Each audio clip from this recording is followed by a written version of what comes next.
جميعا ولا تفرقوا واذكروا نعمة الله إن كنتم أعداء فألف بين قلوبكم فأصبحتم بنعمته إخوانا.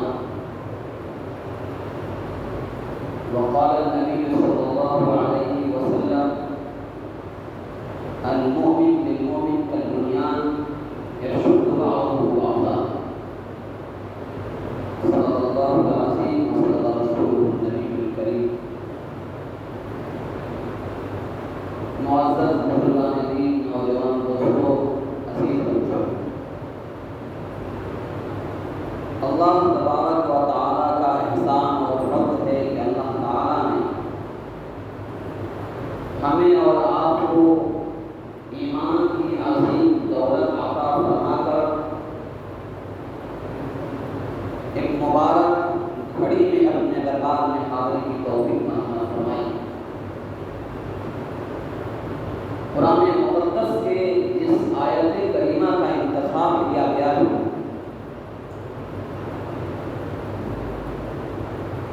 اس آیت کریمہ کا ایک پس منظر ہے، ایک بیک گراؤنڈ ہے، اس میں نازل ہونے کی ریزن۔ آپ حضرات نے سنا ہوگا، پڑھا ہوگا کہ روئے زمین پر اہل عرب سب سے زیادہ اختلاف کے شکار تھے۔ آپسی اختلاف اور دشمنی کا عالم یہ تھا کہ ایک آدمی کے کھیت یا ان کے باغ میں جو اونٹنی یا اونٹ یا کوئی جانور چل لیتا اور وہی اونٹ دوسرے آدمی کے باغ میں چلا جاتا، اس کے لیے جنگیں ہوا کرتی تھیں۔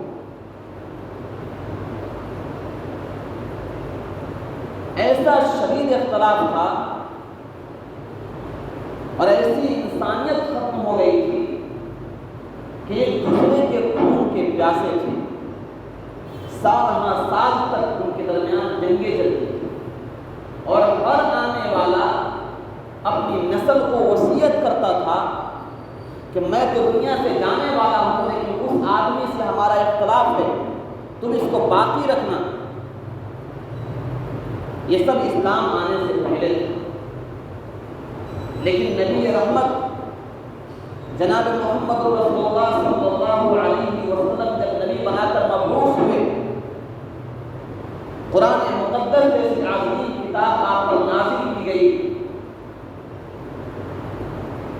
اور وہی اہل عرب جب ایمان کے آغوش میں آ گئے، جب ایمان قبول کر لیا اور جناب نبی اکرم صلی اللہ علیہ وسلم کے فرمودات آپ کے ارشادات سن لیے، تو پھر اس طرح سے شیر و شکر ہو گئے آپس میں کہ ایک دوسرے سے جدا کرنا مشکل ہو گیا۔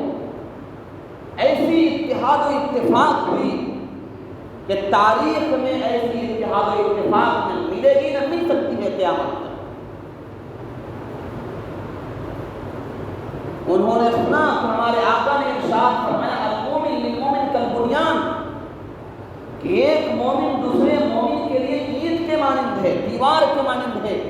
یشد بعضہ بعضا، ایک اینٹ دوسرے اینٹ کو مضبوط کرتا ہے، ایک دیوار دوسرے دیوار کو مضبوط کرتی ہے، اور پھر عمارتیں کھڑی ہوتی ہیں، پھر اقوام کھڑے ہوتے ہیں، پھر اتحاد و اتفاق کی دیوار سے ایک ایسا عظیم الشان محل کھڑا ہوتا ہے جس کو توڑنے کے لیے انسان کو پاپڑ بیلنے پڑتے ہیں، ان کی نسلیں تباہ ہو جاتی ہیں، لیکن اس کو توڑ نہیں پاتے۔ الغرض صحابہ کرام رضوان اللہ تعالی علیہم اجمعین کی وہی جماعت جو اسلام سے پہلے آپس میں اس قدر سے دشمنی اور اس دور اختلاف کے شکار تھے کہ ایک دوسرے کو دیکھنا نہیں چاہتے تھے، لیکن جب اسلام لے آئے اور اسلام ان کے زندگی میں آ گیا تو اللہ تبارک و تعالیٰ نے ان کی زندگی میں ایسا انقلاب پیدا کیا کہ وہ پوری روئے زمین کے سب سے معظم، سب سے محترم، سب سے عظیم الشان انسان بن گئے۔ اسی واقعے کا ذکر کرتے ہوئے اللہ تعالیٰ فرماتے ہیں کہ وَاذْكُرُوا نعمت اللہ اذ کنتم اعداء فألف بین قلوبکم فاصبحتم بنعمتہ اخوانا، کہ یاد کرو اس گھڑی کو، اس لمحے کو کہ تم آپس میں دشمن تھے، خون کے پیاسے تھے، پھر اللہ تعالیٰ نے تمہیں بھائی بھائی بنا دیا، اتحاد و اتفاق پیدا کر دیا کہ ایک آدمی دوسرے آدمی کو نہیں دیکھنا چاہتا، ایک قبیلہ دوسرے قبیلہ کو نہیں دیکھنا چاہتا۔ لیکن جب ہجرت کا وقت آیا ہے، مکہ مکرمہ سے صحابہ کرام ہجرت کر کے مدینہ منورہ گئے ہیں، تو وہی عرب والے وہی لوگ ہیں، لیکن لاڈلے پیغمبر کی عشق و محبت اور آپ کی تربیت نے وہ کمال کیا ہے کہ جس آدمی کے پاس 2 بیویاں تھیں، اس نے اپنی ایک بیوی کو طلاق دے کر کہا ان میں سے جس کو پسند کرے میں آپ کے حوالے کرتا ہوں، نکاح کر کے رکھ لے، میرے پاس 2 گھر ہے، اس میں سے جو آپ کو بہتر لگے آپ اس کو لے لیجیے۔ الغرض صحابہ کرام نے ایسا نمونہ پیش کیا کہ تاریخ عالم اس سے قاصر ہے۔ اتنا ہی نہیں بلکہ ہمدردی کا جذبہ اتنا بڑھ گیا کہ قرآن مقدس نے اس کا تذکرہ یوں کیا وَيُؤْثِرُونَ عَلَىٰ أَنفُسِهِمْ وَلَوْ كَانَ بِهِمْ خَصَاصَةٌ، کہ وہ لوگ کی حالت یہ تھی کہ خود بھوکے رہ کر دوسرے کو پیٹ بھرتے تھے، خود پیاسے رہ کر دوسرے کو پانی پلاتے تھے، اور خود ہی پریشان ہو کر دوسرے کو آرام پہنچانا چاہتے تھے۔ چنانچہ اس آیت کریمہ کا بھی پس منظر اور اس کا شان نزول ہے، ایک غزوے میں کئی صحابہ کرام شریک ہوئے، بہت سارے شہید ہو گئے، 3 صحابی زخمی پڑے ہوئے ہیں۔ ایک صحابی رسول اپنے ہاتھ میں پانی لیے اپنے جداد بھائی کے تلاش میں ہے کہ میں ان کو پانی پلاتا، کہیں اگر ان کو زندہ دیکھتا۔ ایک جگہ سے آواز آتی ہے آہ کی، پیاس کی، زخمی حالت میں پڑے ہوئے ہیں، ان کے بھائی دوڑتے ہیں تاکہ ان کو پانی پلاؤں، جو ہی پانی منہ سے قریب کرتے ہیں، ایک دوسرے صحابی جو زخمی تھے انہوں نے وہی آہ کی آواز لگائی، اور صحابی جو زخمی پڑے ہوئے ہیں اشارہ کرتے مجھے نہیں، پہلے میرے بھائی کو پلاؤ۔ جب وہاں جاتے ہیں ان کے بغل سے ویسی ایک آواز آتی ہے اور صحابی زخمی پڑے ہوئے ہیں، وہ کہتے مجھے نہیں، پہلے ان کو پلاؤ۔ جب وہاں پہنچتے ہیں تو وہ صحابی انتقال کر چکے ہیں۔ جب وہاں سے لوٹ کے دوسرے کے پاس آتے ہیں تو وہ بھی انتقال کر چکے ہیں۔ جب اپنے بھائی کے پاس لوٹتے ہیں تو وہ بھی انتقال کر چکے ہیں۔ وَيُؤْثِرُونَ عَلَىٰ أَنفُسِهِمْ وَلَوْ كَانَ بِهِمْ خَصَاصَةٌ، یہ صحابہ کرام کی مثال اللہ نے دی کہ ایسی حالت تھی کہ اپنی جانوں پر کھیل جاتے تھے لیکن اپنے بھائی کو تکلیف پہنچانا گوارا نہیں کرتے تھے۔ میرے بھائیوں، آج عالم کیا ہے، عالمیہ کیا ہے؟ اس عنوان اور اس ٹاپک کو چننے کا مقصد یہ ہے کہ آج الحمدللہ اللہ کی نعمتیں ہم پر برس رہی ہیں، اللہ تعالیٰ نے ہر لحاظ سے ہماری قوم کو نوازا ہے، لیکن اس کے باوجود جذبہ ہمدردی ختم ہو گیا، جذبہ ترحم ختم ہو گیا، ایک دوسرے سے کوئی لگاؤ نہیں ہے۔ ہر آدمی اپنے ایک اینٹ کی مسجد میں سما کر رہنا چاہتا ہے، ہر آدمی چاہتا ہے کہ صرف میں چین و سکون سے زندگی گزاروں، میرے بچے ہی صرف اچھے تعلیم پائیں اور میرے گھر میں ہی سکون ہو، پڑوسی کسی حالت کرے اس سے کوئی پرواہ نہیں۔ جب بلال نے پیغمبر نے اعلان فرمایا کہ اگر کوئی بندہ اس کے اپنے پڑوسی کو تکلیف پہنچاتا ہے تو مومن نہیں ہو سکتا ہے، چاہے وہ پڑوسی مسلمان ہو، یہودی ہو، ہندو ہو یا کسی مذہب کا ماننے والا ہو۔ آج ہم لوگ مومن بنے ہوئے ہیں اور اپنے مسلمان بھائی کو تکلیف پہنچا رہے ہیں۔ ہو سکتا اپنے گمان میں ہم مومن ہوں، اپنے خیال میں مومن ہوں، لیکن اللہ رب العزت کے نزدیک ہم مومن نہیں کہلائیں گے۔ جذبہ ترحم کے بغیر، ایک حدیث میں آتا ہے کہ مومن کی مثال ایسی ہے کہ وہ ایک جسم میں کانٹا چبھتا ہے تو پورے جسم کو تکلیف پہنچتی ہے، تو ایسے ہی مومن کی حالت ہونی چاہیے کہ ایک بھائی کو تکلیف پہنچے تو دوسرے بھائی کو اس کا احساس ہونا چاہیے۔ آج تو خوشی مناتے ہیں، آج تو حالت یہ ہے کہ فلسطین میں معصوموں کے چیتڑے اڑا دیے گئے، ان کے گھروں کو تباہ کر دیا گیا، ان کے بیوی بچوں کی عزتیں لوٹ لی گئیں اور تباہ و برباد کر دیے گئے۔ انٹرنیٹ کھول کے ہمارے نوجوان اور ہم لوگ موبائل پر وہ حالت دیکھتے ہیں اور کھانا ہم کو ہضم ہو جاتا ہے، ہم کھانا آرام سے کھا لیتے ہیں اور اپنے آپ کو مومن کہتے ہیں۔ ہو سکتا اپنے گمان میں مومن ہو، اللہ رب العزت کے نگاہ میں مومن نہیں ہیں۔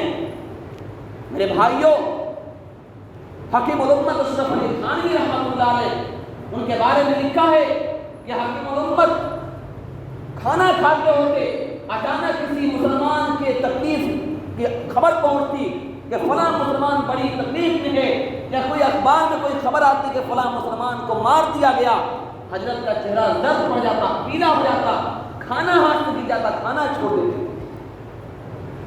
یہ جذبہ ترحم تھا۔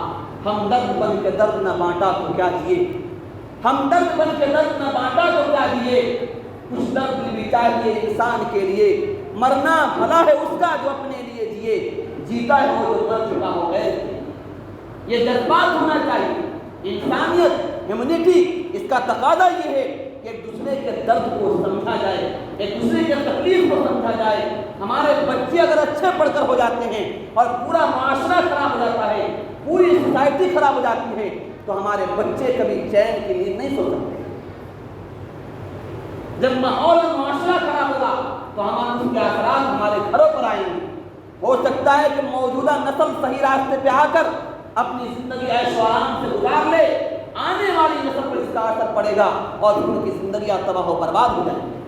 اس لیے فکر یہ ہونی چاہیے کہ ہمارے درمیان اتحاد و اتفاق ہو، جذبہ ترحم ہو، ہمدردی ہو۔ صحابہ کرام رضوان اللہ علیہم اجمعین کی جو زندگی ہم نے پڑھا ہے وہ چیزیں ہمارے اندر ہوں۔ آج پورے عالم میں مسلمانوں کی تعداد کم نہیں ہے۔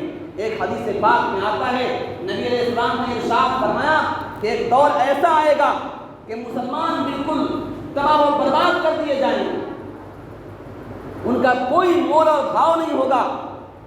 صحابہ کرام نے پوچھا، اے اللہ کے نبی، کیا اس وقت مسلمان تعداد میں کم ہوں گے؟ اللہ کے نبی نے کہا، نہیں، تعداد میں تو بہت زیادہ ہوں گے، لیکن ان کے اندر ایمان کا جذبہ نہیں ہوگا، ان کے اندر ایمان کی طاقت نہیں ہوگی۔ اور آج المیہ کیا ہے؟ ہماری تعدادیں کم نہیں ہیں، لیکن آج ہر جگہ مسائل کھڑے ہو رہے ہیں، ہر جگہ پریشانیاں آ رہی ہیں۔ اس کی سب سے بڑی بنیادی وجہ یہ ہے کہ ہمارے اندر اللہ رب العزت نے جو خوبیاں عطا فرمائی ہیں، جو ہمارے اندر جذبہ ترحم دیا ہے، وہ سب مٹ چکا ہے۔ اور مٹنے کی وجہ کیا ہے؟ اس کی سب سے بڑی وجہ یہ ہے کہ اکل حرام، حرام مال کی آمدنی بڑھ گئی ہے، اور حرام مال جب انسان کھاتا ہے تو اللہ رب العزت اس کے دلوں سے انسانیت کا جذبہ ختم کر دیتے ہیں، انسانیت کے جذبات ختم ہو جاتے ہیں، پھر اس کے اندر جانوروں والی صفات آ جاتی ہے، درندوں والی صفات آ جاتی ہے۔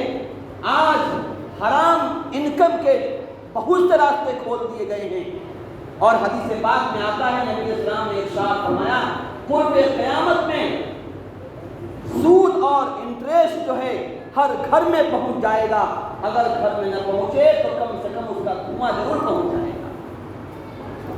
آج حالت کیا ہے؟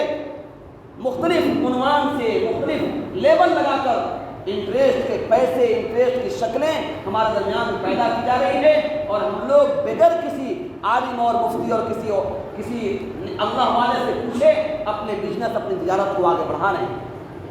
گویا کہ اکنامیکل کمپٹیشن ہے، بس ہمیں آگے بڑھنا ہے، یہ نہیں سوچنا ہے کہ جو پیسے آ رہے ہیں وہ کہاں سے آ رہے ہیں، جو ہمارے پاس کمائی آ رہی ہے وہ کہاں سے آ رہی ہے۔ میرے بھائیوں، اپنے کھانے کو پاکیزہ بنائیے، اپنے رہن سہنے کے انتظام کو حلال پیسے سے انتظام کیجیے، اللہ تبارک و تعالی زندگیوں میں برکت عطا فرمائیں گے۔ ہو سکتا ہے کہ تنگی کے عالم میں، تھوڑی سی مشکلات میں آپ زندگی گزار لیں گے، آنے والی نسلیں انشاءاللہ وہ ایسا انقلاب برپا کرے گی، ان کے کوکھ سے ایسے بچے جنم لیں گے جو تاریخ بنا دیں گے، ایسے بچے پیدا لیں گے جو تاریخ رقم کر دیں گے۔ سلطان صلاح الدین ایوبی، محمد بن قاسم، حکیم الامت اشرف علی تھانوی، شیخ الاسلام حسین احمد مدنی، شیخ الہند محمود حسن دیوبندی، اور اس طرح کے اکابرین امت انہی ماؤں کے کوکھ سے جنم لیے ہیں جن کے رزق حلال تھے، انہی ماؤں کے کوکھ سے جنم لیے ہیں جنہوں نے تقوی اور پرہیزگاری میں زندگی گزاری ہے۔ آج ہمارے درمیان تقوی نام کی کوئی چیز نہیں ہے، پرہیزگاری نام کی کوئی چیز نہیں ہے، اللہ کی خشیت اور اللہ کی محبت نہیں ہے۔ ظاہر سی بات ہے میرے بھائیوں، اگر ہم نے اپنے اندر ان چیزوں کو نہیں لایا، اتحاد و اتفاق سے نہیں رہے، آج ہم بالکل ٹکڑے ٹکڑے پڑ گئے ہیں۔ ابھی وقت کے مسائل کھڑے ہو گئے ہیں، پارلیمنٹ میں بل پاس کرنے کے لیے کوشش چل رہی ہے، شاید وہ کامیاب بھی ہو جائے۔ ہندوستان میں ایک بڑا رقبہ، بڑی پراپرٹی جو ہے وقف کے نام سے ہے، اس پہ آج دشمنوں کی نگاہیں اس پر قبضہ کرنا چاہتے ہیں، لیکن آخر یہ کیوں ہے؟ اس کی دو بڑی وجہ ہے۔ ایک یہ ہے کہ ہم نے اپنا لیڈرشپ اور ہم نے اپنا کوئی رہنما نہیں کھڑا کیا جو ہماری آواز کو اٹھا سکے۔ ہماری حالت یہ ہے کہ ہمارے درمیان اتنے اختلافات ہیں، ہم دوسروں کے پیچھے چلنے کے لیے ہر وقت کھڑے ہیں، اپنا کوئی لیڈر کھڑا کرنا نہیں ہے۔